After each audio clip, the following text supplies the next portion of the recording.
Hi, this is Doug Woo here, and we're at the Ross home in Tahlequah, Oklahoma, and I'm with Aaron Grider.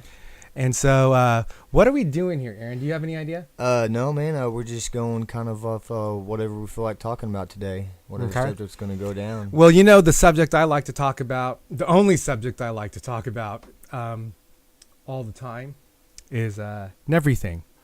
And we were talking a little bit about this concept of NeveryThing, and, you said you liked it, right? Oh, yeah. So let me see. It had a lot of really meaningful things, and because it involves everything but nothing at the same time. Yeah, so basically this concept of NeveryThing that I'm just adjusting volumes here, that I deduced is a synthesis of basically all my cumulative studies in science and religion, philosophy, math, and whatever. And basically, it starts from the single, simple assumption that, number one, all things are possible, and number two, all things are one. Right. Okay? So, if you go through life, we all have an experience in life. We can call this experience our own truth. Right. The truth of our experience. But what we quickly learn is that in life is that not everyone's experience is the same. And so the conclusions they come to in life are not always the same. And so one person's truth often differs from another person's truth, right? And so, we see this reflected across history, across cultures, across time, everybody fighting for the truth. Right. What is truth? And this is the cause of religious warfare. It's the cause of the unknown. Many different things of everyone wanting to assert what truth is over someone else's perspective. But the problem with this is that if everyone's right, it doesn't really make sense, right? Like you normally would think someone's got to be wrong, someone's got to be right. And I think a lot of people are scared of truth because it opens up, I guess, the right doors. You know what I mean? I call it opens up the rabbit's hole, the Pandora's box. Right, that no one wants to know about. You know what I'm saying? Right.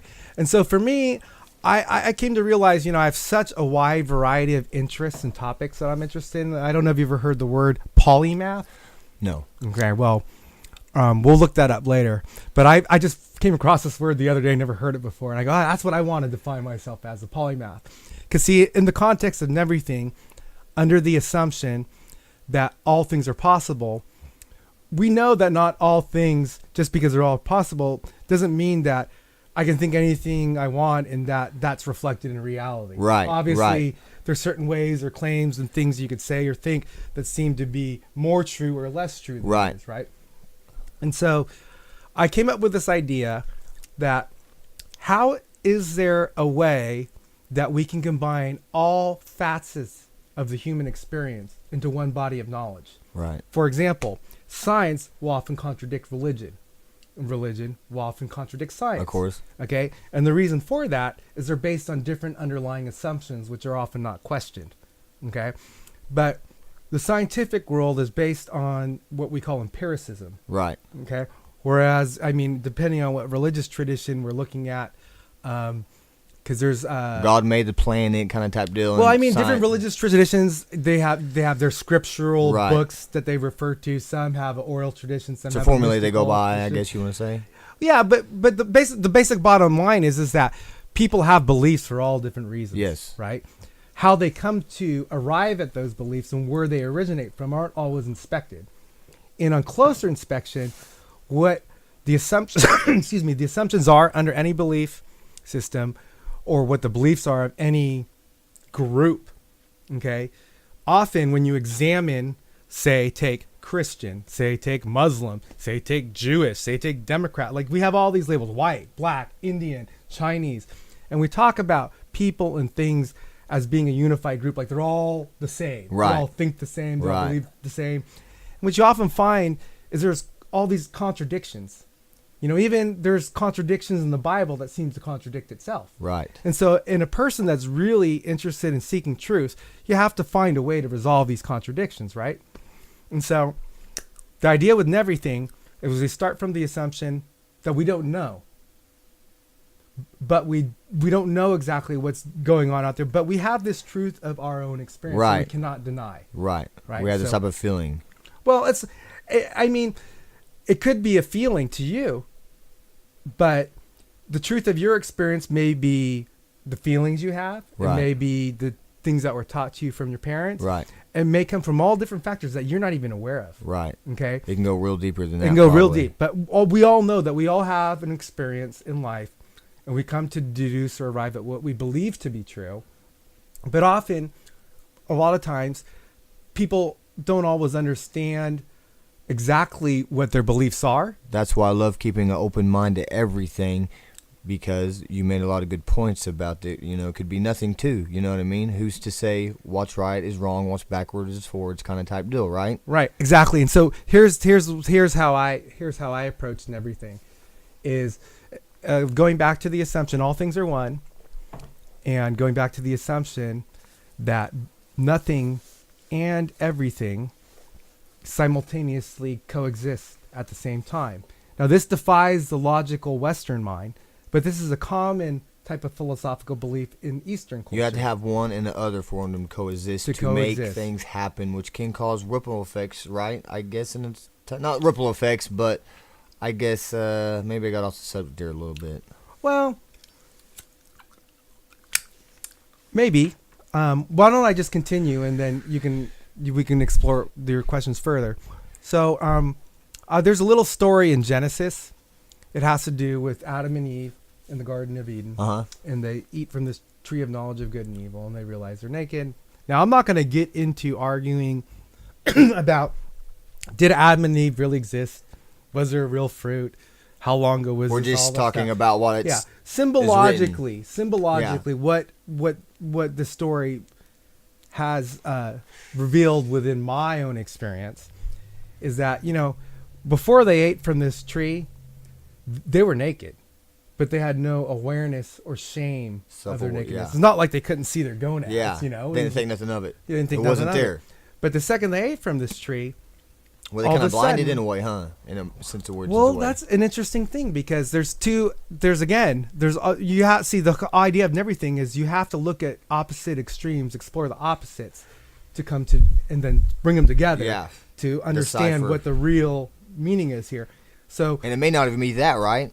Well, that's for you to decide. Right. In your own truth of experience, that's for me to decide. I'm not going to tell you what to believe. Right. You don't tell me what to believe.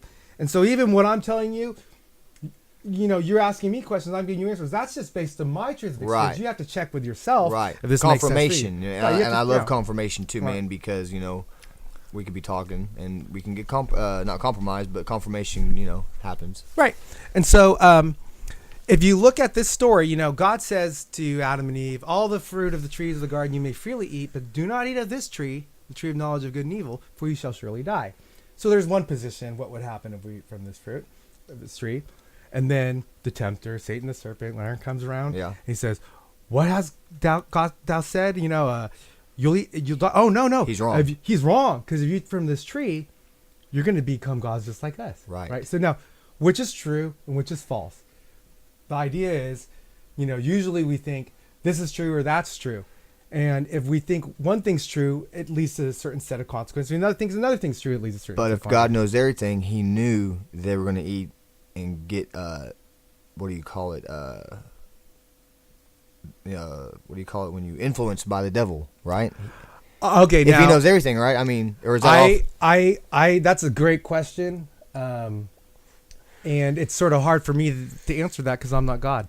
Right. You know, so I don't really... Because I was always taught God knows everything, he's everywhere.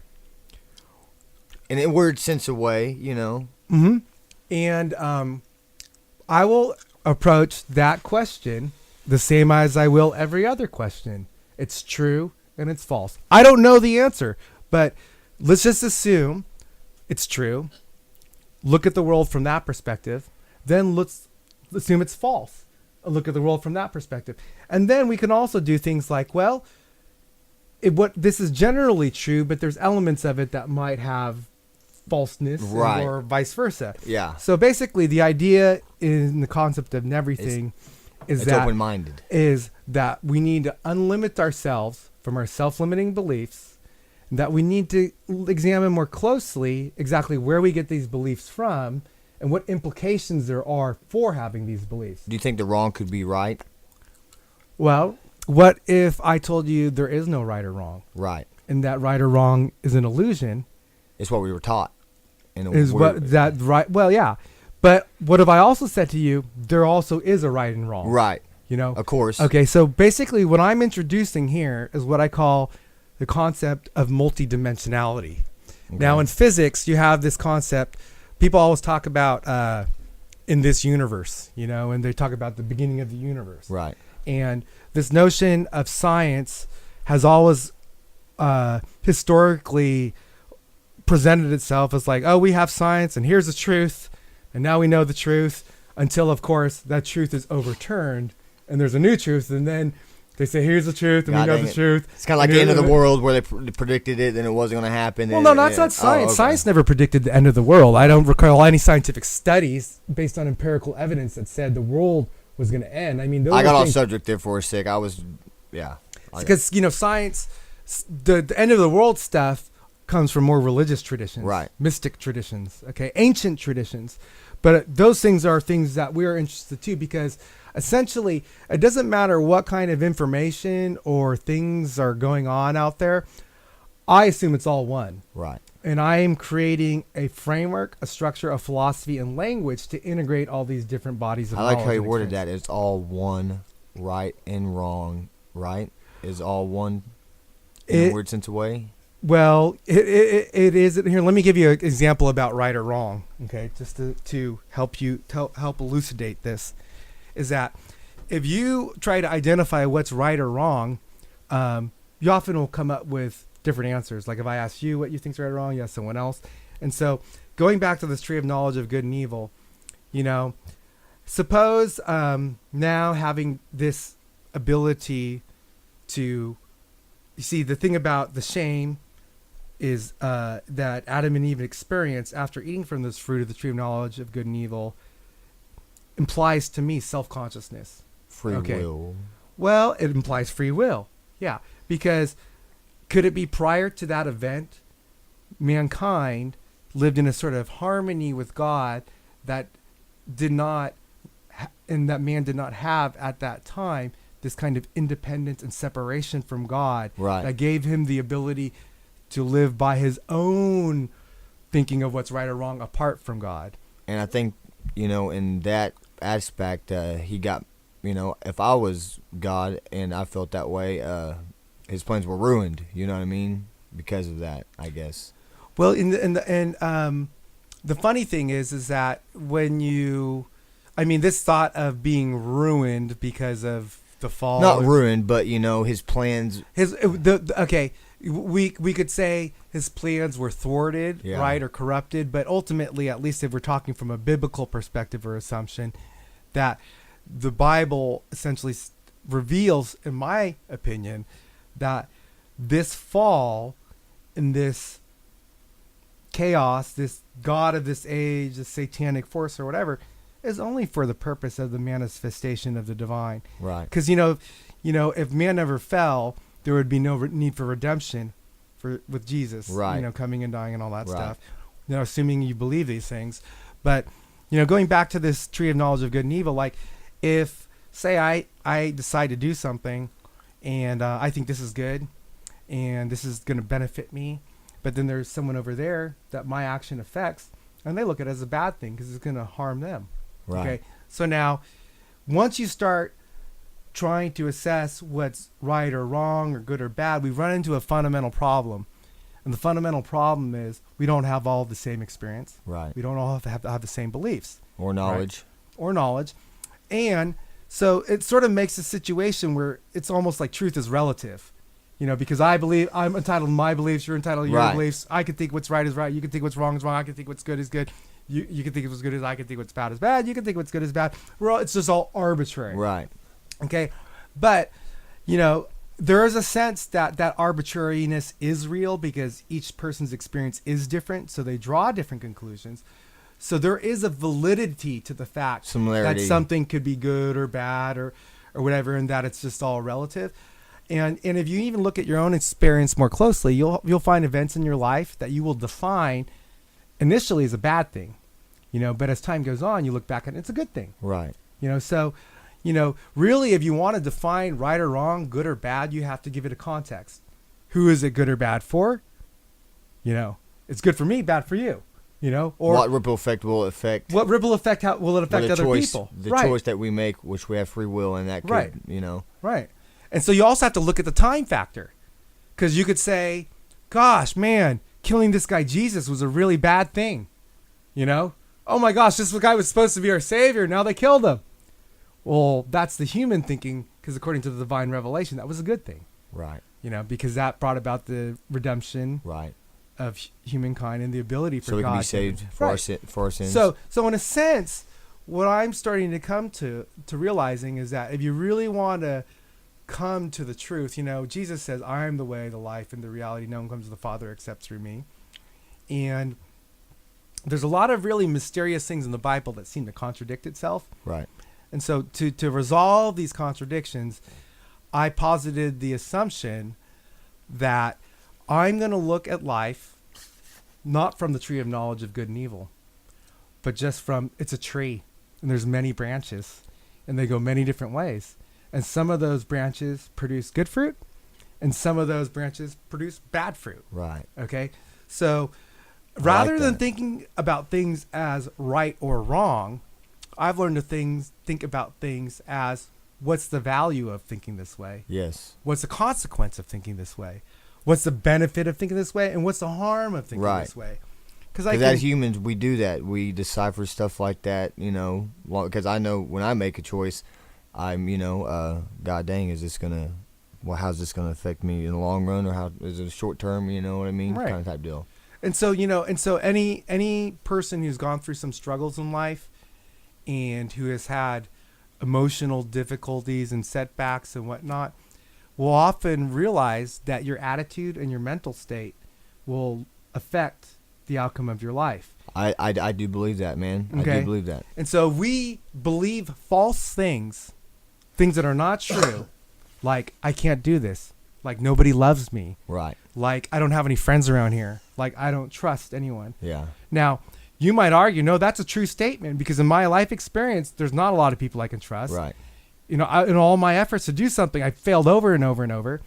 And if you define that as truth and believe that, my experience has been your experience in life will be consistent with those Because beliefs. it's going to be shaped like that. It'll be shaped like that. So there's this weird influence. Man, of how, that is so crazy. Yeah, isn't it? Because, I have a lot to relate, because what you just said, I feel like now, light in my head, whatever ding, ding, ding just went off. It is what you just said. It's kind of happening, life's been in a rut, can't get out of it. I'm thinking I'm never going to get out of it. It's bringing me in. It's shaping me into this thing that's, I think, just been broken. You know what I mean? Mm-hmm. I feel like so.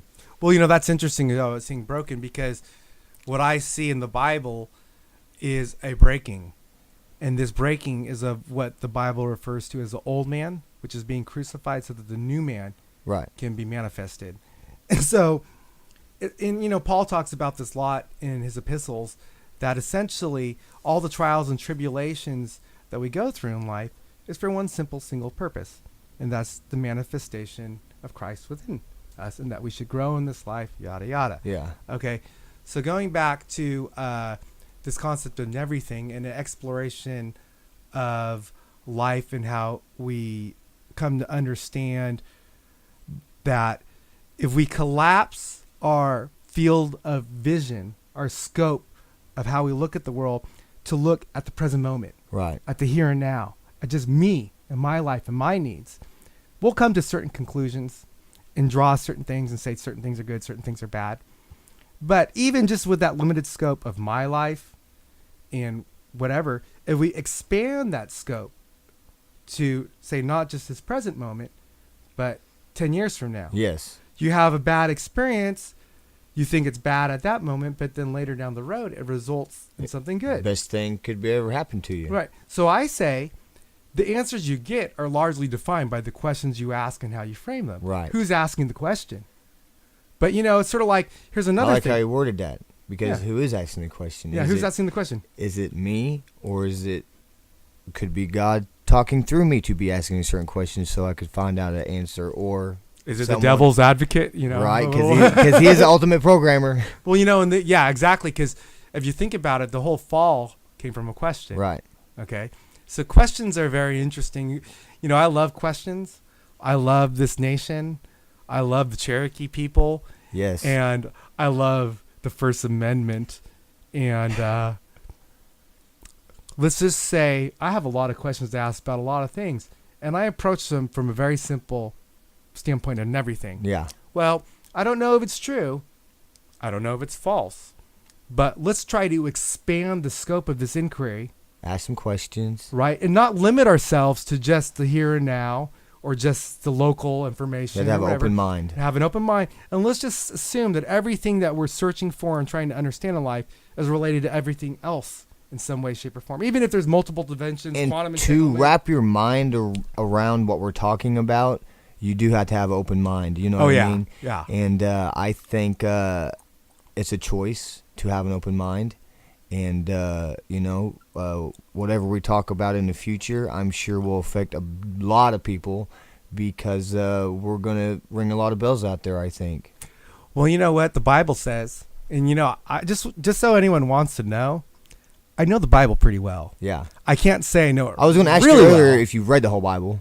You know what? I have to admit I have not read the old Bible. I got stuck in Leviticus. Man, Right. it was so repetitive and boring. Man, I'm feeling kind of convicted because I have not read the Bible, and I know I should. But I like hearing truth, and I like hearing about the Bible through the people that's read the Bible, that knows the words. You know what I mean? Because that's just as good as reading the Bible to me, is hearing the words. You know what I mean? Does that make sense? Absolutely. And gosh, you keep saying things. It keeps spawning more and more thoughts. I want to keep going on and on. I know. I want to follow the truth, but it's okay. Yeah. Because we're just let the Spirit flow. Right. We go where we go. Go we where we enjoy go, it. yeah. So this thing about the Bible and, because, obviously, as well as I do, that historically over time, the beliefs that have spawned out of the Bible are quite varied and diverse. Right. And often in contradiction with each other. So we have, for example, the Old Testament. We have the New Testament. And now in the Old Testament, Eye for eye. well, no, I'm just not even getting Okay. into what the Old Testament Okay. says, but the Christian tradition, the Jewish tradition, and the Islamic tradition all point to the Old Testament as a authentic, The real thing. Well, I'm not sure. Actually, you might be wrong on Islam because they have the Quran, but you do understand that, like the notion of Abraham being the father of faith, and who was it? Hagar. When Abraham did not believe God's promise Right. that he would be a father of many nations, or excuse me, a high father. Let's be more clear, because Yes. I don't want to say something that is untrue or inaccurate if I have Misworded. awareness. Right. But Abraham initially was Abram.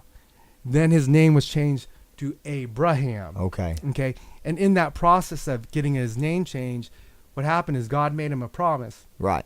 And that, if I'm not mistaken, Abraham means high father. He said you will have, descendants or children or something. I can't remember that number, the sand of the seashore. Right. Okay. Well, in this promise, he said him and Sarah were going to, Sarah was his wife. Well, Sarah was barren and old, and she wasn't producing offspring. Abraham thought, okay, because Abraham said, well, God promised me this, but I don't see it happening. So Why? I need to do something about this because, this ain't working. So what Right. does he do? He sleeps with Hagar, his maidservant or whatever. Didn't listen to God. Okay. If I'm not mistaken, was it Ishmael? Basically, the descendants of Hagar became essentially the Islamic race. Okay. Okay. My understanding, now I could be wrong. I could be right. There's evidence to support it. There might be evidence against it. If someone out there wants to talk about anything, I'm happy to, as long as we give each other the respect Right. and the opportunity for each of us to To share talk.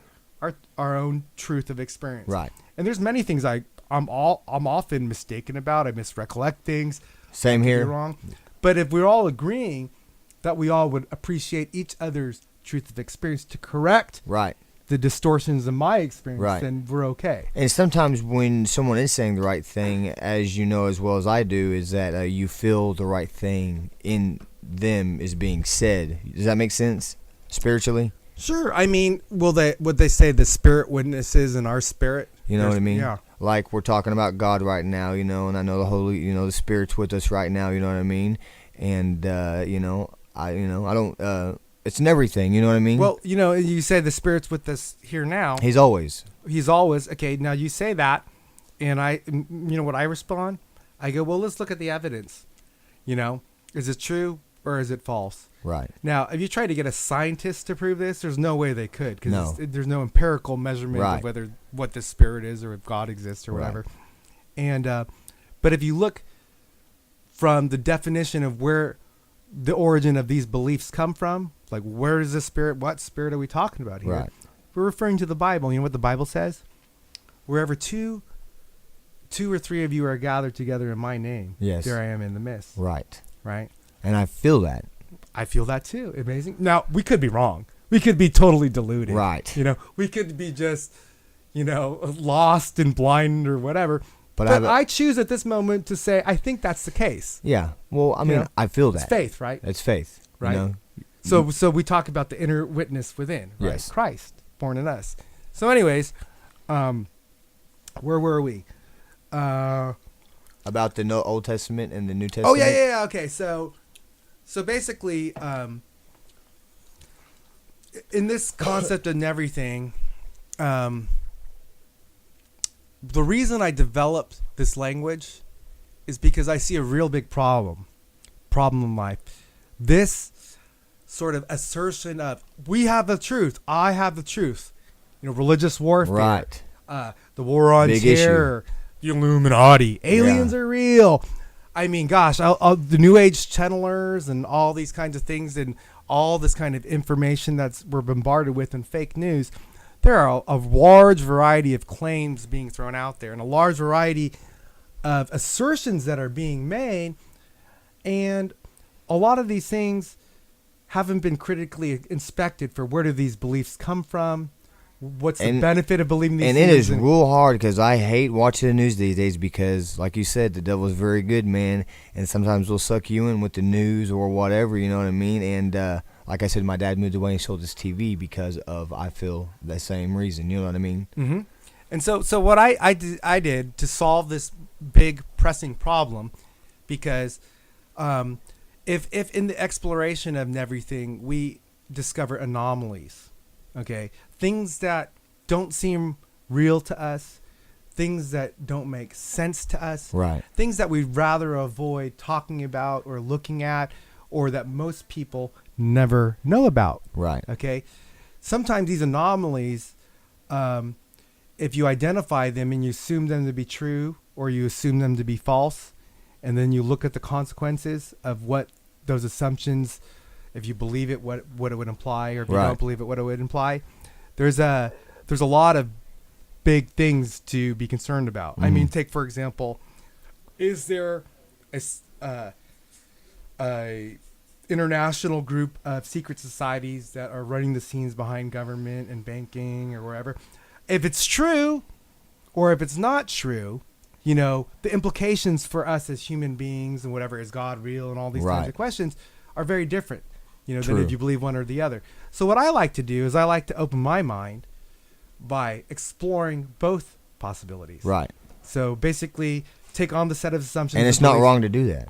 Hey, listen, I don't see why not. No. In fact, Some people may seem it's wrong to do that, you know, and I wish in the future that we can gather more audiences and that we can talk about NeveryThing. You know what I mean? And I agree with you. Right, there's no reason why we shouldn't do this. In fact, everything I am doing and saying, I believe, is a synthesis of science, magic, and religion. Right. Now that's a curveball. It is a curveball, and it's curveball. crazy because I kind of feel you on that one. You know what I mean? I would say I would have the same agreeable concept you're saying right now. I kind of Okay, well then you're a daring guy there, Aaron. on a level, you know what I mean? Yeah, you're a daring guy because you know what? I think you're daring to free your mind and unlimit it, to open it up to NeveryThing. Yeah. And once you do that, it's gonna change the way you look at the world. It's kind of like, you know, you throw a ball and you see it hit the wall, and then I've also heard if you throw the ball behind you and don't watch it, is it going to hit the same spot? We don't know. Is that crazy to say that? Am I on the right track? Well, I can't say this. Or is that just weird? Rather than look to me for validation of whether something is crazy or not, I would say look to yourself, look Right. within. But I can give you my opinion. I don't think it's crazy at all. But you have to understand something. I very much well could make the argument that I am the craziest person on earth. That's And probably I good. could very well make the argument that I'm the most sane person on earth. Okay? It really depends on how you contextualize and identify the problem. word what things. evidence and assumptions you make. Right. Or excuse me, what assumptions you make and what evidence you point at. Right. And so, you know, let's go I can tell your mind is really open to everything because of just how you word stuff. You know what I mean? It gets me to think, you know. Well, you know, my mind's not only open to everything, it's also open to nothing. Yeah, mine too. Mine too, brother. I know, right? Yeah. I know that one's for a fact. Right, right. So, if we, where was I? Oh gosh, I lost the train of thought. Help me out. Where were We were talking about the New Testament, Old Testament, and then we got off the subject into whether it's true or not true. Or Oh yeah, okay. So basically, in this exploration of NeveryThing, it's a simple matter of. Hey, I think he's back here. We're recording right now, Calvin. Oh, really? I'm sorry. That's all right. She's probably wanting in on to get bow wow wow. I don't see her. I did see her walk. Oh, right there. Okay. That's it. Yeah. Oh, I'm sorry. I didn't realize. We'll probably just edit that out. Okay. So, look Anyway. at the timeline. Where's the timeline? 32. We're around 30 minutes. Jeez, Okay. we're already 30 minutes into this? It's okay. But anyways, what you're saying about Well, nothing isn't. Well, because the thing is that here's a problem that I saw in exploring the Bible is whenever you try to understand anything to a really satisfying level for me, Right. okay, I have to have a lot of my assumptions or the assumptions that are made in Right. the belief system elucidated, identified, Yes. and then I have to know, you know, like why I should make those assumptions, because there's often times where you can't prove truth. You have to assume it. And something's telling me right now to say that you are meant to be who you are and as smart as you are, because you need to. This needs to be known. I think what we're talking about a lot more. You know what I mean? I agree. And And I'm not just feeding you brownie points or anything like that. I'm just saying certain people are more smarter than other people, of course, and they get more stuff and like, you know, IQs and stuff like that, you know. And I think you're meant to ask questions and find out stuff and to decipher what is NeveryThing. Right. And I would like to agree with you that, and I don't mean or intend to say that out of ego, but I can support this claim with evidence. Well, if you know, it's our first time recording, if they've heard our other conversations, then they would probably, you know, understand more. Well, you know, here's my evidence to support that claim. When I was a very young child, I decided that I was going to figure out the mysteries of life, and Man, God, and life after That death. is so crazy. And I committed myself to That it. is so crazy. When I was a very young child, I wondered about people like Martin Luther King and Gandhi and whatever. Like, why do some people affect change in positive ways and masses and other people don't? What is it? What is the reason for why certain people have these are well-known historical figures? Man, that- it is and other crazy people you're having don't? this conversation. You're saying that because I've kind of also felt throughout my life, I've wondered why people, who they are, why they are. Like you said, Martin Luther King, Gandhi, and stuff like that. The 14th Lama. You know what I'm saying? Mm-hmm. I have a high. What do you call it? I want to proceed. what we're talking about. Sure. And so basically what I came to the conclusion of at that early age in life was that, and this was supported also by a person named Brian Tracy, who I later would be introduced to in leadership, self-help fields regards to management and running businesses and whatnot, is most people all people will only perform to the limit of their self-limiting beliefs. So if you don't believe something, right? If you don't believe if you think I can't do that, I don't know how to do that, I'm no good at that, well, that will limit you and define you as a person. Man, I love to be open-minded, and every day my mind is just open-minded to anything, because That's awesome. because it it brings people about. It brings I believe I just do what I do because I'm wizard. You show up when you're supposed to be there. Okay.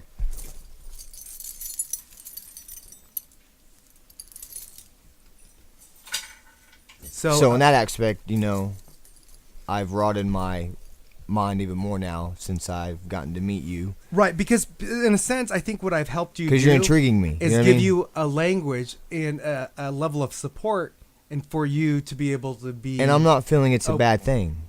I don't think it's a bad thing. It's not. Is it a bad thing to exercise our free will and to communicate with one another? To exercise our First Amendment rights? But I know when you talk about bad stuff and do bad stuff, you get convicted. You know what I'm saying? So therefore, I know what we're doing is good. Okay. Definitely not bad. I hear you. I feel you on that part. So, when we explore this NeveryThing, it essentially, you basically want to take on any subject matter, and the funny thing about NeveryThing is whenever you look at any subject matter, you just assume that it's part of a larger thing. Yeah. Part of the larger picture. Now, we might not know exactly what that larger picture is, but we believe it exists. Yes. Now, there's all these new theories in physics that are talking about string theory, the multiverse, multiple dimensions, alternate realities, wormholes in space-time. There's a belief that has arisen that time is an illusion, that all things that have ever happened are happening and will happen, are all happening right now in the present moment, and that there's multiple universes there, right. And things like that, the multiverse. So, it's sort of like, someone just walking down the road that's trying to figure out what's the best place to eat or whatever. They're existing in those kinds of thoughts are really just such a localized, just like this person and trying to figure out, what they're going to eat for lunch, and they're not necessarily thinking about like the meaning of life and all this. Right. Man, and that's what I love, because I think about the meaning of life every day, and I think about crazy stuff like you said, man. What's right, what's wrong? You know what I mean? Right. And I love just fighting battles within my own head. You know what I'm saying? Yeah. So the thing is that most people are trapped in their own personal life experiences and situations, to where they're not able or willing to contemplate these great questions. And most people don't even have the time. And I'm glad we're doing this, because it helps me, and it helps you too, I'm sure. You know what I mean? Because I love being open-minded. I love hearing new stuff, man. And if we can come up with stuff and get confirmation on it, that'd be awesome. Yeah, for sure. Because that means we're going in the right direction, right? Yeah, I absolutely. In fact, it was just, when did I talk? It was just this last weekend we ran into each other. Yeah. Okay. Since the time I ran into you, or just shortly prior to that, my girlfriend's moving out, and I'm getting a whole new shift of energy and things organized. Doors are being closed. It needs to be closed. Doors are closing. Doors are opening, and it just so happened that I ran into you, and I remember when I first met you, I had an instant chemistry and interest. Yes. But again, being from the perspective of NeveryThing, I was able to recognize part of me going, yes, I like this guy. I should keep in touch with this guy. We need to be friends. But there was also a part of me that was like hesitant or resistant. Right. So I try not to define or collapse the possibilities of NeveryThing, the infinite possibilities into this is how it is right here, right now. Yeah, right. No, Because I'm no. now having some maturity in life, realize that anything in the present moment may reveal itself to be something else. Right. Or it may turn into something else. Maybe that thing was good, but then it turned out to be bad in the future. Right. So we have to put a context to the scope and the range of time that we're looking at. We have to put a context and the scope of from what observer, we're looking at. Like if you pass a new legislation, who does it affect? How does it affect you? How does it affect the big businesses? How does it affect the government? It's sort of like, well, depending on what perspective you're looking at it from, you're going to get a different answer. Right, always. What's right or wrong, So in our daily walk in life, I like to always come back to NeveryThing. I always like to remember, I am part of a greater mystery which is not understood, which is unfolding, and this world around me. And you're here for a reason, for damn I'm sure. Here for a reason. That's and right. you're here for your words to be spoken. I know that much. Thank you. I would like to say amen to that, brother. Because it pulled me in. Yeah. And so, here's an interesting thing. Remember what I was saying? There's whenever 2 or 3 of you are gathered. Yes. There I'm in your midst. Anthroposophy. Theosophy. Oh, gosh. Before we get into anthroposophy and theosophy, I have to say something. Well, you have to educate me. Yeah, because we'll explain to you what those things are. But I have to tell you, I love studying what I call the occult and taboo. Okay? Now, most people who are Christians, most people who are mainstream scientists, most people who are, like academic whatevers, most people don't really have this interest in the occult and taboo. Like when I say because occult, it's taught bad, shame on you, tap on your hand, type deal. Yeah, exactly. But it's not bad to talk about. Well, I mean, now hold on. This is an interesting thing because let's think about this a little more. Let's examine these thoughts more clearly because right now we've brought in a new subject matter. We have no intention of defining anything other than in a way that is accurately describing what it is. Right. Okay. And so when I say occult and taboo, I need to define what I'm talking about. In as a category of topics, 2 different categories of topics, which I do believe are related. And the reason I bring this up is because in studying the occult and in studying taboo, and different countries and nations have different opinions of what is taboo and what's not taboo, and what is occult and what's not occult. You learn some very interesting things. You come across some interesting things.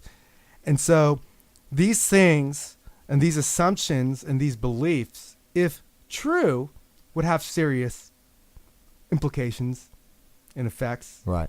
And if these things were not true, then they would have different implications and effects. Right. That's why it's taboo. Okay. Right? So here's a big taboo. Whoa, I don't want to go to that. That was too big. I can't even say. Okay. We'll skip that one. Here's a taboo. Criticize the government. Right. Is that taboo or not? Well, I'll tell you what. I don't believe so. That's not really taboo. That's not really taboo. You're supposed to be able to do that. There's what's called freedom of speech. Right. Okay. But I will make an argument that what seems not taboo often is taboo, but you don't realize it. And that's because you don't understand the occult. Right. And if you understood the occult, you would realize. Now, don't get me wrong. I kind of see what you're saying, which it would be taboo.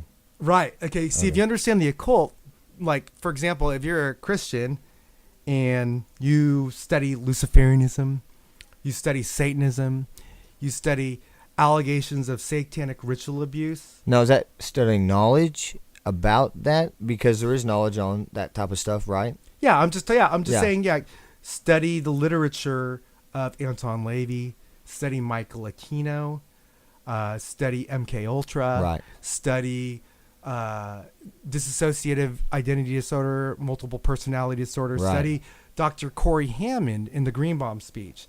There's a lot of evidence out there that many, many people don't know anything about. Right. So what the occult is, really what occult means is hidden. Hidden. Simple as that. Hidden. It's not bad. It's not good. It's just hidden. Okay. Okay.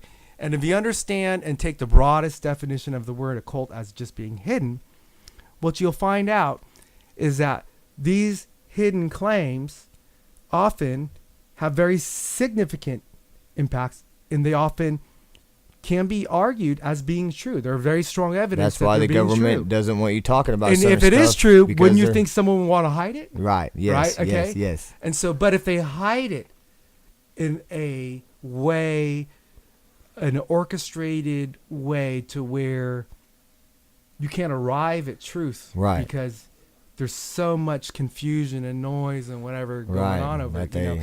And even furthermore, what I'd like to make the claim in the argument, as we are living in a very precarious situation today, the nation, our nation, the United States of America, has essentially been hijacked from the original principles and the Constitution from which, it came. I believe that. Okay, and that if I can you see that. if you look into what I call the occult history, the hidden history Right. I of follow you. America, you'll find many amazing facts. And when I say facts, I'm not talking about like satanic worship or this or that. I'm talking about congressional record. Okay, like here's one. Here's a hidden fact. Okay, did you know during World War II, the Bush family, George Bush, Yeah. the older Bush had Yeah. a father, Yes. Prescott Bush. He was the managing shareholder of Union Banking Corp. Union Banking Corp was at the center of empowering and creating Germany's industry in weaponry. Right. Okay. So now, if you study more of this line of thinking, okay, so there's an anomaly. And here's the funny thing. Most people don't realize, I believe it was in 1942 under the Trading with the Enemy Act, Uh-huh. the Bush family assets were seized by the U.S. government because by doing trade with and supporting a known declared enemy of the state, guess what? You become an enemy of the state. Right. That makes sense. That's treasonous. Yes. Okay? And there are laws against that for treason. Well, what happened? And nothing came about to happen? No, Anything? something came about. I'll tell you what came about. The Bush family assets were seized by the U.S. government. But it wouldn't take much longer down the road where they're back at creating industries and profiting off of warfare. Right. That's so Okay. crazy. Isn't that crazy? Yeah. But, you really have to go back in time. Hmm. You really have to look deeper because, again, what I just brought up was a claim and a statement, Was it hidden? largely hidden. But the thing is, it's not that hidden. Yeah. You know why?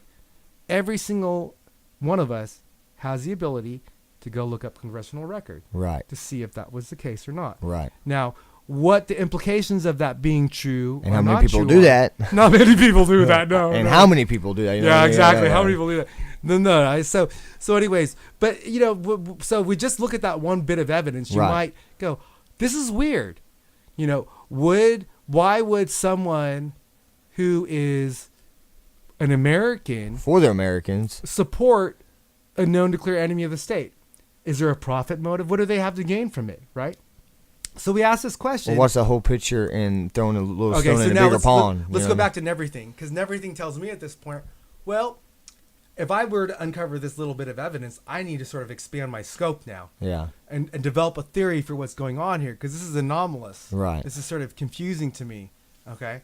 And so you look a little further, and you'll run into this guy named Anthony Sutton. Okay, Anthony Sutton was a fellow of the Hoover Institute, I believe, at Stanford. And he published some works that not most Americans are ever taught in high school Right. or at all in any educational system. Oh, and by the way, I'm planning on starting a homeschool online web school that'll be free to all the people of this earth. That's awesome. Yeah, but we'll get there. That's an whole other topic. But what you'll find out is Anthony Sutton, who was a very well-respected and very intelligent professor Right. at Stanford, okay, he basically wrote some books. One of them was Wall Street and the Bolshevik Revolution. Okay. The Bolshevik Revolution had to do with the overthrow of Tsarist Russia and the rise of communism. Okay, and he also wrote a book called The Best Enemies Money Can Buy. Okay. And he also wrote a book. I forget the one on. That sounds interesting. He also wrote the one on Hitler.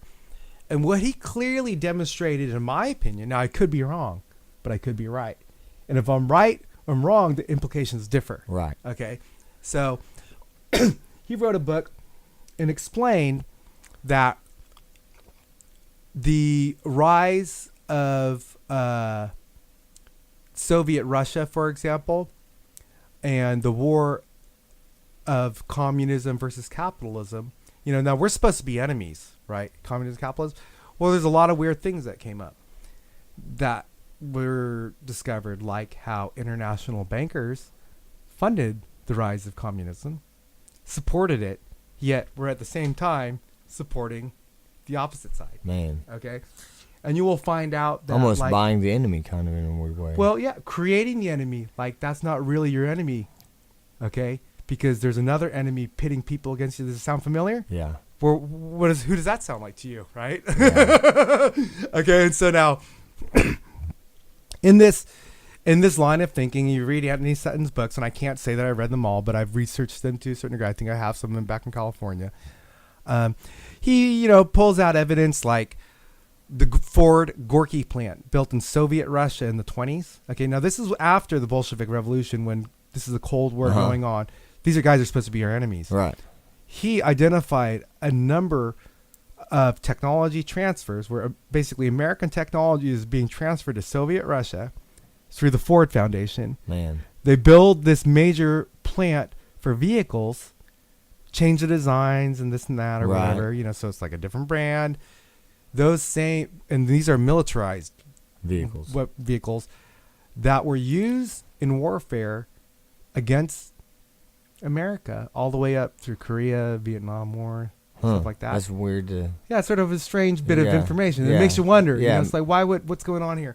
And so what's again, the bigger picture? Yeah, again, this is the bigger picture. So now, I personally, this has nothing to do with Satanism, has nothing to do with alchemy, has nothing to do with ritual magic, but those types of things are generally called a cult. Well, I'll call this a cult. I call the fact that most people aren't aware of their own American history, that it's been hidden. I call those sacks a cult. Yeah. But the funny thing is, the more we talk about it, the less hidden it becomes. Right. And then it's no longer a cult. Right. Okay. So is it a cult or not a cult? We have to have the time factor. Right. Because maybe back in this day it was a cult. Now it's out in the open. Now I don't know if it's a cult. Okay. So again, that's how we use NeveryThing to properly identify and understand reality in a structure where we can approach basically anything that the mind can comprehend. Right. And think about. And give a structured way to not only think about and assess it, but to integrate it into the other bodies of knowledge. Right. Okay, so now there's a lady named Courtney Ray from UCLA, and she is a history professor. And she has a series on history, magic, or the history of science, magic, and religion. I just started watching it. She's got like 20 different lectures on YouTube, and I'm backlogged with information that I need to digest. I would like to listen to one of those. It sounds Oh yeah, really good stuff. Really good stuff. But if you listen to the her, magic part kind of intrigued me too. Well, you will. Oh my gosh! In fact, sorry. I don't mind swearing.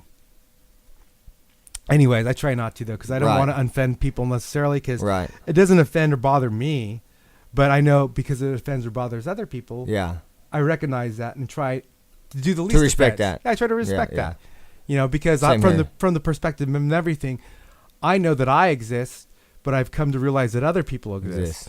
And I also know that I have beliefs, and I also know that other people have beliefs. And the last thing you want to do is offend somebody. Yeah, and in closer introspection, it may not get them to listen. It could be. You know what I'm saying? Well, and see, that's the thing is that basically what I found out is that our society and culture is structured in a way to shut down our brains, to shut off our minds. Man, and that's so crazy because it's failed to do that to mine for some reason. Well, good job. Mine's not. They're not going to shut it down. You know what I mean? Yeah, good for you. Because there's two types of people in the world: people that knows what's going on and people that doesn't know what's going on. Well, and you can say that's true. You can see this is the thing is that you have to understand that all these things are sometimes we may arbitrary. not know what's going on. Who knows? Well, no, let's just take this. Let's say there's two types of people. There's the people that know what's going on, that don't know what's going on.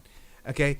So now this is a great way to explain everything, because when you look closer at this statement, it'll become meaningless if you don't examine it more closely. And the more if you examine it more closely, the more meaningless it becomes, but it still has meaning. Right. Okay. So if I say there's two kinds of people in the world, there's the kind that know the truth and there's the kind that don't know the truth. Well, first off, we go, okay, well, we know there's people, okay?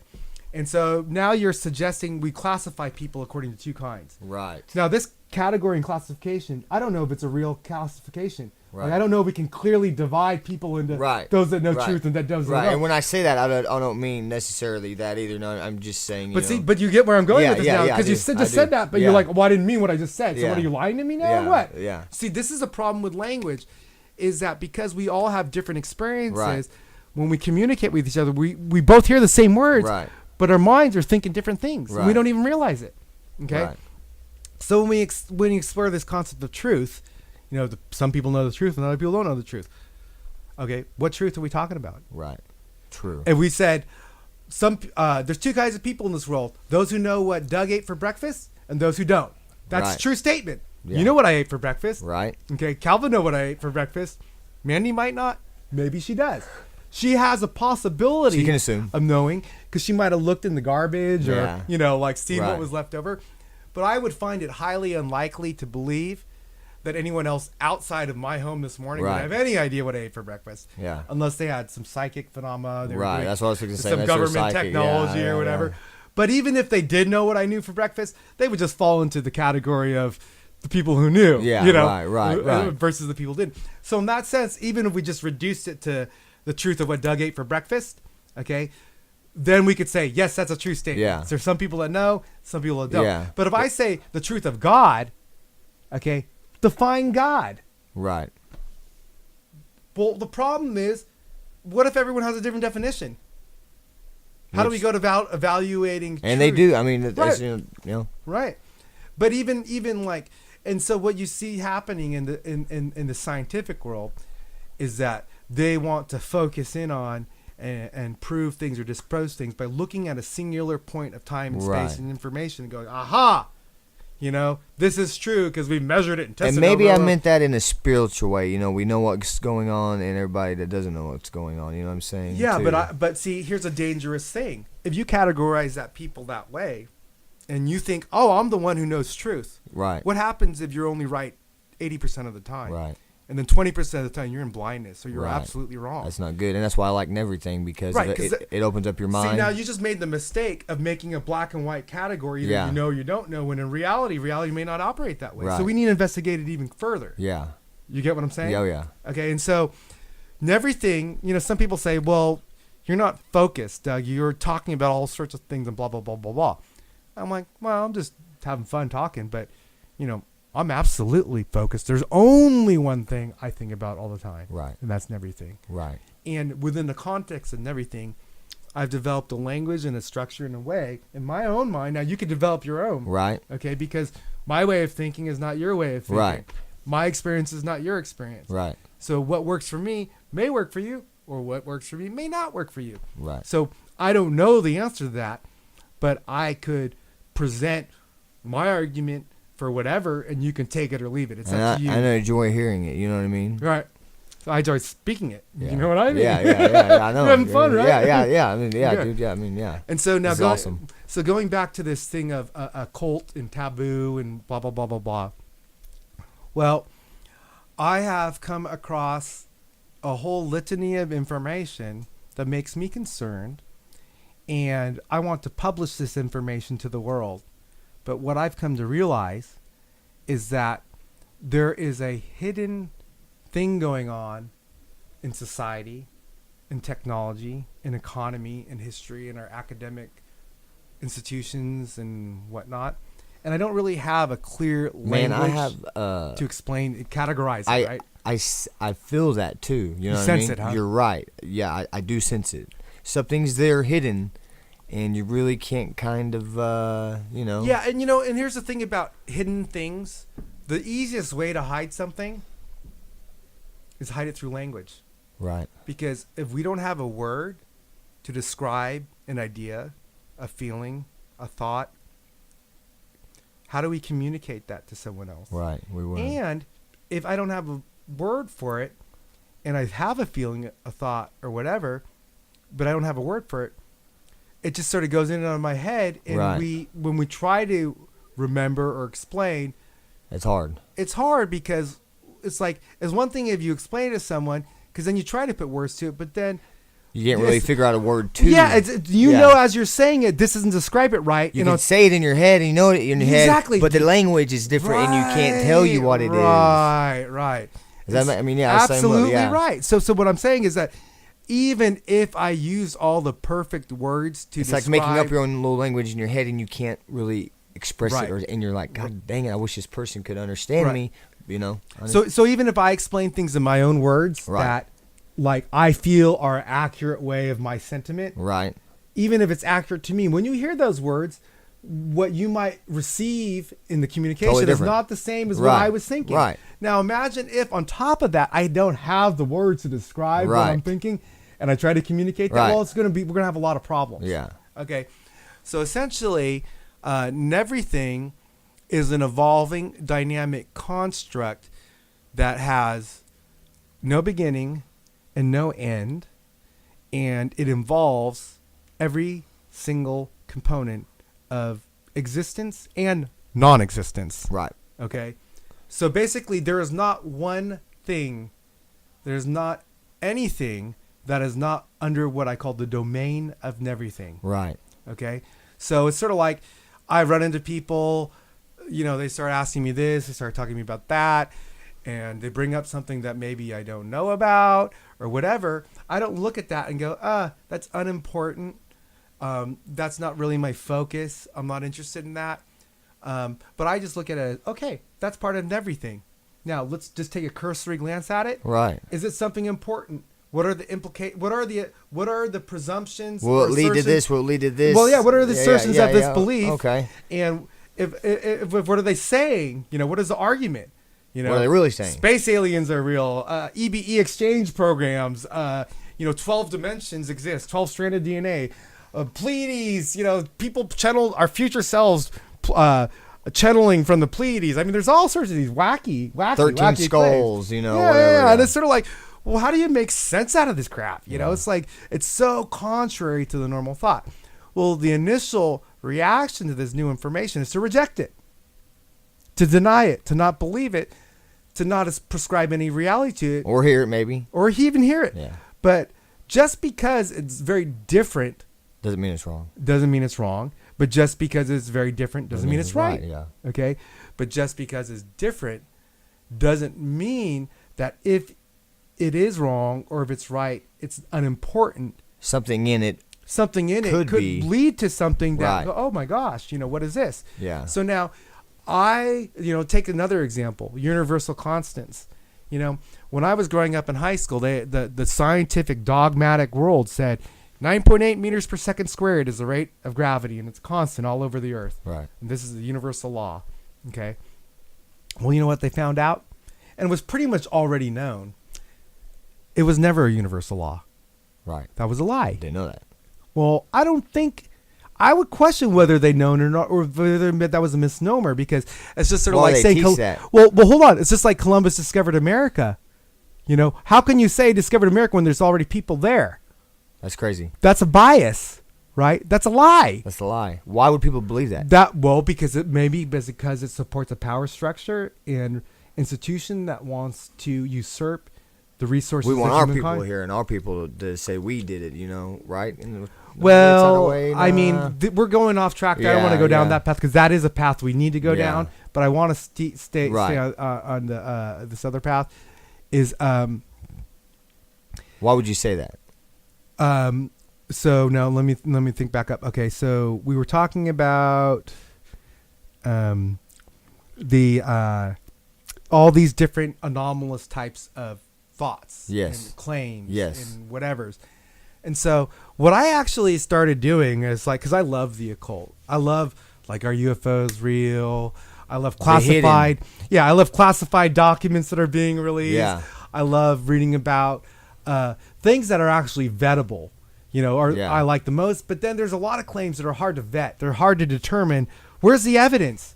How can I demonstrate that it's true or not if I can find no evidence? So what you end up finding out is sometimes, especially with religious and mystical, magical claims, right, is the evidence is not found in the outside world. It's found in the inside world, right. Strangely enough. Okay. And so there's another thing you need to look at in our exploration with NeveryThing is we have ourselves, we have our own truth of experience, and then we have everything outside of us. Okay, so when we say, if we assume everything to be the totality of nothing and everything in all dimensions of existence, and that the world is hyperdimensional, and that time is just a sort of illusionary construct of the fact that we are a localized entity in the space-time curvature, blah, blah, blah, blah, blah. Tom, I have a word of perspective to that. I don't really believe it does exist. It's just what people think, I mean, in reality, who knows? You know what I mean?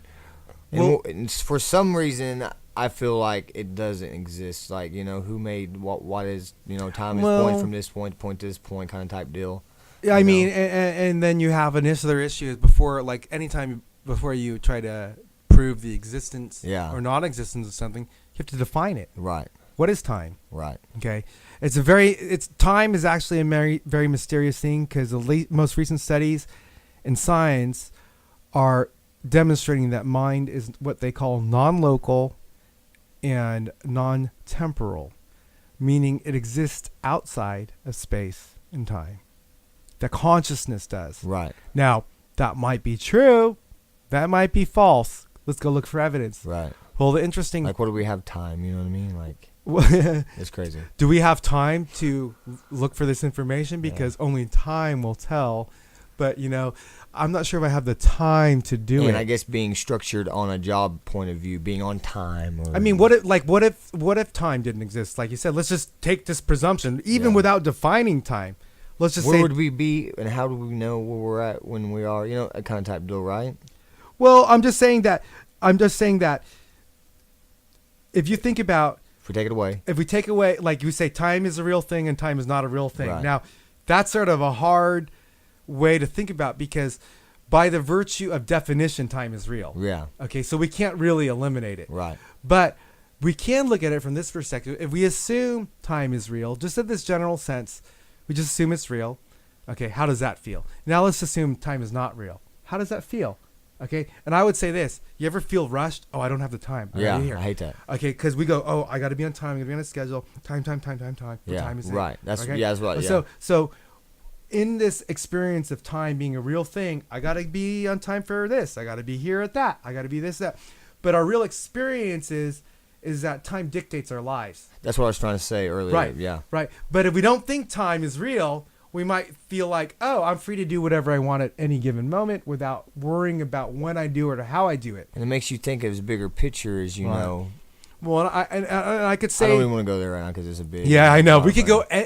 See, the problem with NeveryThing is that when you do what we're doing, we're just doing a free flow exploration and everything with no focus. Right. We could go all over the multiverse and back, and we can lose track. And that's all okay, because that's what we're here to do. Yeah. But when we explore everything from the construct of a particular topic or a particular thing, then we really want to remain within the focus and confines of that. And we're just letting everybody... Not waste our energy going all we're letting over everybody know what NeveryThing is. We're just sort of giving a general explanation of what NeveryThing is. And I'm still learning too. So. Yeah. And speaking of time, I would argue that a lot of the modern quote-unquote theories of what's going on with all sorts of stuff in the modern day are in this relation to time. It's very fascinating because, what you'll find out is that many of the most modern beliefs of our time are not new at all. And why does it seem when you get older, the time goes by faster? That's another good question. Weird. Well, I have an explanation for that. It's simple. It's math. Okay. If I'm 1 year old, okay, 1 day of my life is 1/365th of my life. Right. Like, if I'm 1 year old, I had 365 days in my life. It's kind of like a deadline. Bam, bam, bam. As you get older, you have, right? Well, just think about this. Like, 1 day. Okay, so let's back up. If I'm 1 week old, if I'm 2 days old, simpler. If I'm 2 days old, 1 day of my life is half my life. Okay. Okay. If I'm 45 years old, 1 day of my life is just a very, very small fraction of my life. Right.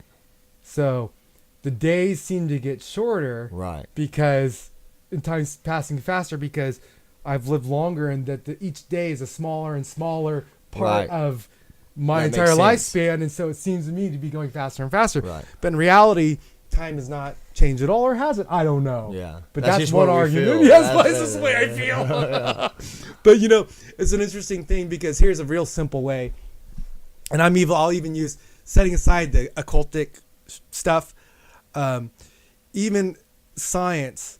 You know, it's just sort of like a lot of the ideas that we have come back from ancient times. Right. So, for example, when I was in high school, there was this guy named Pythagoras, and they credited him with the Pythagorean theorem: a squared plus b squared equals c squared. It's a common mathematical geometric thing that is very early learned on in geometry.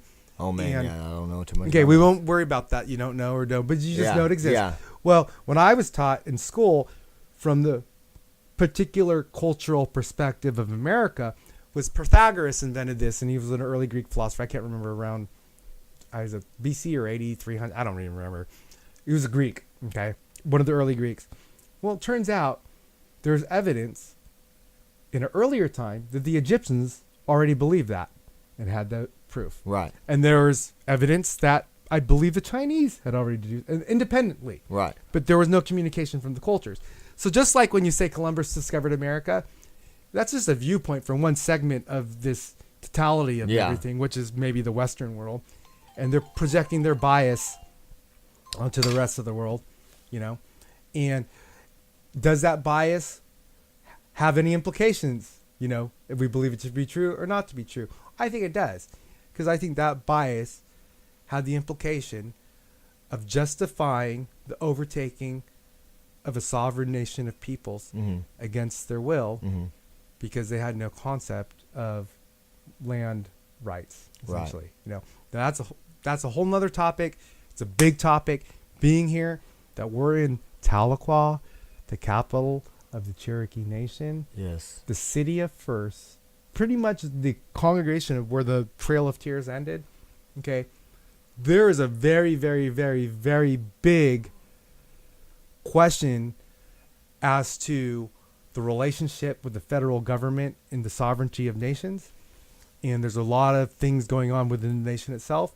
And there's a lot of things that I see that will be happening in the future, and how this relationship with the native tribes will play out Right. against the American federal government. Right. And I also believe that the natives got screwed. Oh yeah. Oh yeah. You know? I believe that too. Yeah. And Yeah. I also believe under international law today, if what were to happened in 1492, that was a big no-no. Yeah. That was a violation of treaties and whatever. But see, Yeah.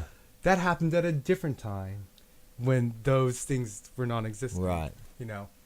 And again, I'll make the argument that even though we have a lot of these laws and stuff that are supposed to govern our institutions and our relationships or whatever, there's an inherent amount of hypocrisy and violation of these principles, despite the fact that we have them.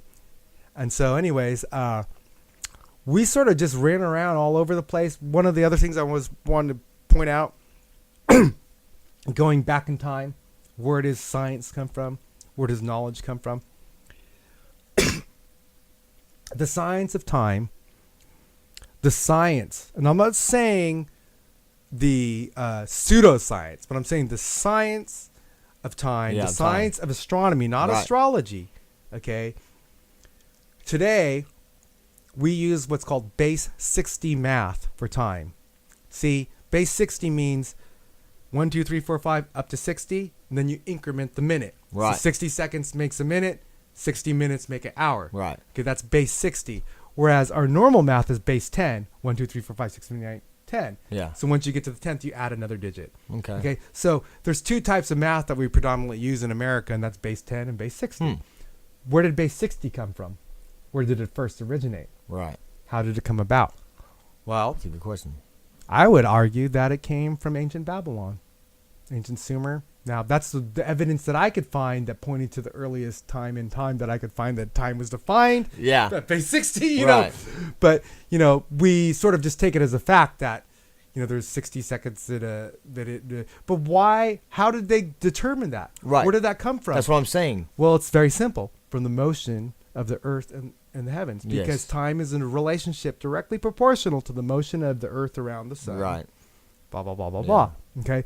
So, And what you also find out when you study these cats is that this astrology stuff, I know it's pseudoscience and whatever, there was a lot of predictions and realizations that these ancient people had that were far beyond what even the modern day like discoveries. Like, for example, I have a real big topic I'm fascinated by. It's called the precession of the equinoxes. Okay, it has to do with this theory of lunar solar wobble, and basically every 26,000 years or so the North Pole points in a different direction, and, Right. you know, and this, we're entering the age of Aquarius and blah blah blah blah blah. Right.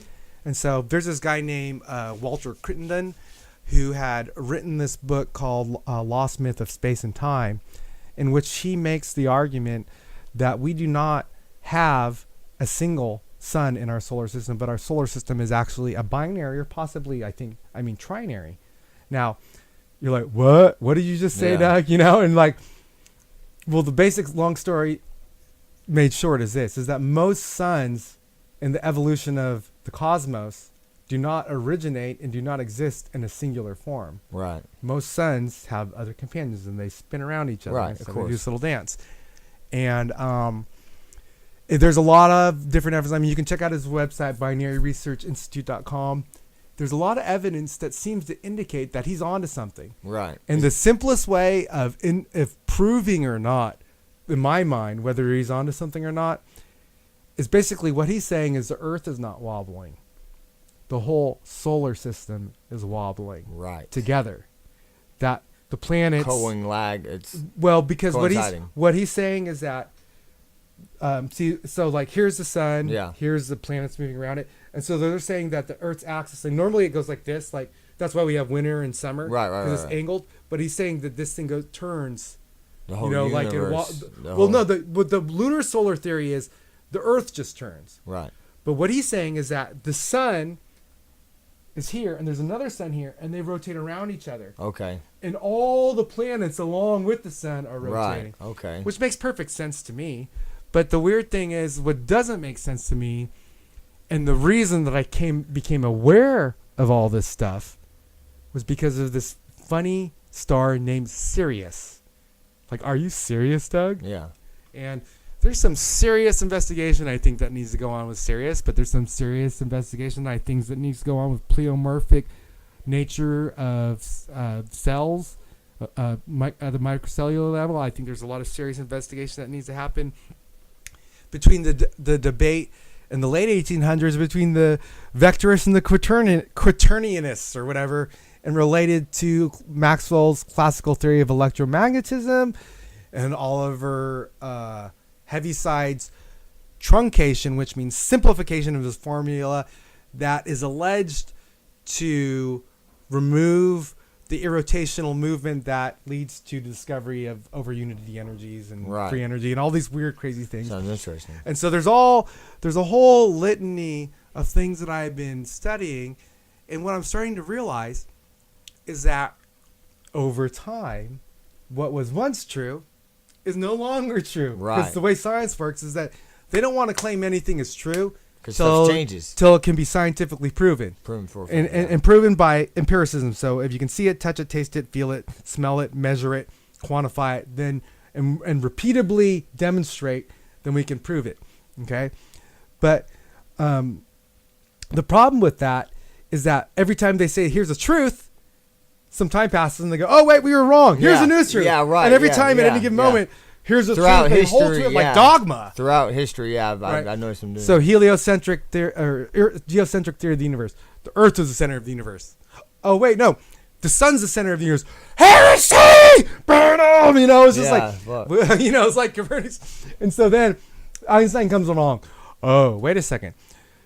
The sun revolves around the Earth, because they used to think the sun,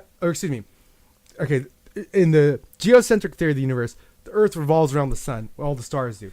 The early ancients used to have this belief that the sky was like a dome and the pinholes were like light coming through the heavens, and that these were moving, And then someone said, no, if we study the movement of these things, we can actually come up with an explanation as what's going on. Yeah, It right. makes more sense. And we can predict the movement And if we can predict the movements accurately, then we're pretty certain that's what the case is. Right. And so what they said is, no, the Earth is not the center.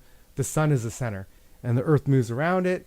And they argued and fought and killed each other all over this and burned people at the stake probably. I don't know. I don't have evidence for that, but I'm sure it happened. Yeah. But anyways, that was, I don't know how long ago. And now what they say, well, I mean, not now, but the guy named Einstein came along and created the general theory of relativity.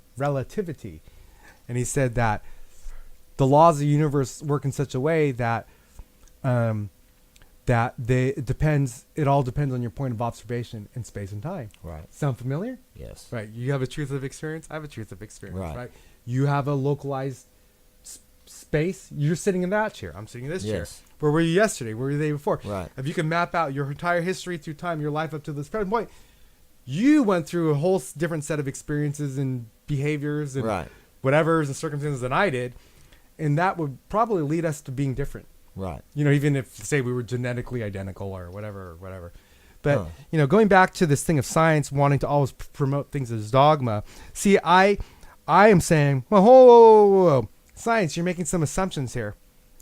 Number one, you're making the assumption that everything is universally true. Yeah. And number two, you're making the assumption if it's universally true, its opposite is not true. Right. Okay. Well, I say, well, where did we come up with that idea? Yeah. Because you know what? Like, I'm Chinese, and I've studied a little bit of Taoism and Buddhism and these kinds of things. Oh, Right. and if you're a Christian, that's satanic, whatever. Well, you know, I just look at it and say, this is a different way of looking at the world. Right. You know, nothing wrong with it. It's just Their different way of culture. looking at it. All right. And so, one of the things you will come to realize is that when I was going back to gravity, they said 9.8 seconds meters squared. What they recently found out is that gravity is not the same at sea level than in the top of Mount McKinley. Right. That the altitude you have will create microgravitational differences. Mm. And that even where on the planet you are will have microgravitational. Now, that's not enough for people to notice, But it's different. but it's enough that it can be measurably, empirically, scientifically proven. It is It's different. not a constant. Right. Not a It's constant. not. But see, the thing is it's sort of stupid because if you just understood the concept of gravity is related to mass, we know the gravity on the moon is not the same on the gravity on the Earth. Right. Why are we calling it a universal constant? We should call it an earthic constant. Right. You know, see, so in a sense, that's a lie, Right. but it's not a lie because it was the closest that they thought, Right. you know, or whatever, you know. But see, there's inherent things in language to where when you investigate them further, you find out anomalies. So you have to think very carefully. And so, take another example. They said that they're saying that all the laws of the universe are governed this way and that way, except before, right after the Big Bang and the early part of the Big Bang, the laws of the universe were all different. Right. But then after that, they changed. So I go, well, we know there are no universal constants. Right. Even going back infinitely into the beginning of time, we know at least there was a little sliver of time where things did not behave the way they did today. So Right. it's quite possible or plausible to think that it might not behave the same tomorrow. Man. It's unlikely, or who knows? Maybe there's all sorts of different variables and constants we haven't discovered. Okay, so there's a lot of things in life that when you look into with further investigation and you keep an open mind, this whole notion of a universal constant, or this whole notion of we can break things down and look at them and understand them through empiricism. See, science is the exact opposite of what I do. Science wants to analyze, dissect, break it down. The first science was astronomy, okay? Mm-hmm. And out of astronomy came all the, because basically the reason the first science was astronomy is because people have been looking at the stars for ages, and there's a large body of evidence. And so basically astrology became astronomy, and then all these different fields of sciences came out. And what they do is they limit information to a narrow scope, to a field and a discipline. And when it gets too wheelie, they break it apart and they get narrow. Right. They just try to yank it down to that one little bitty, teensy tiny thing and go, oh, let's measure it and let's change this, control experiment, let's test it out. Well, a very funny thing happened. I can't remember when it was. I want to say it was in the 60s or something. And what it had to do with where they were trying to determine that with it's called the slit experiment with this photon. Well, basically, the bottom line is what they found out is they had these two little slits, and they had this a photon, which is the smallest quanta of light, and they would try to do this experiment to figure out which slit the photon would pass through. Mm-hmm. Well, what they started finding out is that the outcome of the experiment was different depending on your point of observation. Right. So if you're sitting over here, we're sitting over there. The observer is somehow influencing the event. Right. Now, what is going on with this? There's also, what was the other thing I was thinking of? There's also a lot of studies that have been suppressed over time related to psychic phenomena. I mean, I believe, and I want to say suppressed in a loose kind of way, because I can just say this much. They didn't teach you about it in high school. Right. But, I was reading the other day about how there was a large body of thinkers that were into what they call psychical phenomenon in the late 1800s. And this guy, I think it was Oliver Lodge, who believed in psychic phenomenon like telepathy or whatever, Hey, I'm a firm believer, in that kind of in a weird sense of way. Well, what he believed there was evidence for this. And right. There's been tests done and studies done even more recently that is showing how it's weird how sometimes you can think about something, I think about something. Yeah. And then... But see, here's the question is just because that happens, can we prove that's going on? Right. See, that's a little tricky. Right. But we can intuit and we can believe it. We can have evidence for it, but we can't true. prove it. Yeah, whoa. It doesn't mean science says it's true. It doesn't. Just because we can't prove it doesn't mean it's true, but it also doesn't mean it's not true. Right. Okay? So something's there because it's happening. Well, maybe not. Right. But what we could be absolutely certain about is there's no way science can touch it. Right. Because they don't have the abilities and the tools to They can't. But guess what? I think I've discovered them. And in time, they will unfold before us. So anyways, we've covered a lot of stuff. There's a lot of more things that I think I wanted to interject. But for a first sit-down conversation, I really enjoyed this. Me too. It was really good, man. Yeah. And so what I want to do is go ahead and wrap this up. Now, just let's give some context for the listeners out there. Because we really had no real plan or understanding. We just kind of freeballed this. Yeah, we just freeballed this. Yeah. And in fact, this conversation, I think it went quite well, actually. I think it was awesome. I think if we aired this or something like that, maybe, edited a little bit, I think it would intrigue a lot of people, maybe. Okay. Yeah, I think so too. And I think even if we didn't edit it and just aired it, I think it would still intrigue a lot of people. And I think if we don't publish this just right away and we wait to edit it, then there's going to be time passing. Or we just keep it forever. Who knows? But what I would say, let's just go ahead and publish it. Even just so you know how to use, we'll make a YouTube channel. Right. We'll make you a YouTube channel. We can just publish this, just the audio. We'll put a picture up. Right. Just whatever. And don't even share it with anyone if you don't want to. Right. Just make it private. Just use them as a storage mechanism, or make it public. Right. To where if anyone wants to look at it, whatever. I think if I would found this on YouTube, I'd probably listen to it. Yeah. Or maybe if you shared it on Facebook or told some of your friends about it. I know Scott would love to listen to it. Benjamin would probably love to listen to it. My mom would probably like to listen to it. Yeah. It's interesting the points we bring up and just everything, Yeah. So basically, this is the embarkation point for an ongoing series of discussions and dialogues involving NeveryThing. And I will posit this claim. Everybody out there, listen to this. These are wild, wild claims. Yeah. I'm going to posit. You have to have an open mind. I have to have an open mind. I'm going to posit that I have found the solutions to all the answers in life. I have found a way to coach people, a way to teach, a way to learn, a way to share information. And it is unfolding before me. So in one sense, I know exactly what to do. In another sense, I'm not really sure exactly what to do and how it will turn out. But I have a lot of really good suspicions of ways that it will happen. But at the same time, I'm open to new information. You got your first follower right here. You got your first follower right here, man. Like I said, you're stepping in the snow, and I'm treading right behind you. Trying to. Awesome. So at this point, we're going to go ahead and close up. Scott, I think what I want to do, sorry. I was thinking about Scott. Right. Oh my gosh. Aaron, what I want to do now is we'll take a break. We're going to go ahead and stop recording and just debrief and enjoy. Heck yeah. Then I'm going to walk you through all the technology, set you up a user account on each one of these computers. Cool. So if you want to sit down and use a computer anytime, Cool. you go to any one of these. Cool. We want to get your Google account on there. Cool. Logged in and signed. We want it syncing, save passwords. So every time you sit down, you don't have to type your password in. Right. It'll And just it's be right there. And anytime you bookmark stuff, it'll be on every computer Okay. in the same browser. Cool. So we'll show you all that. And so it's basically, this is the way it's going to go down, people out there, is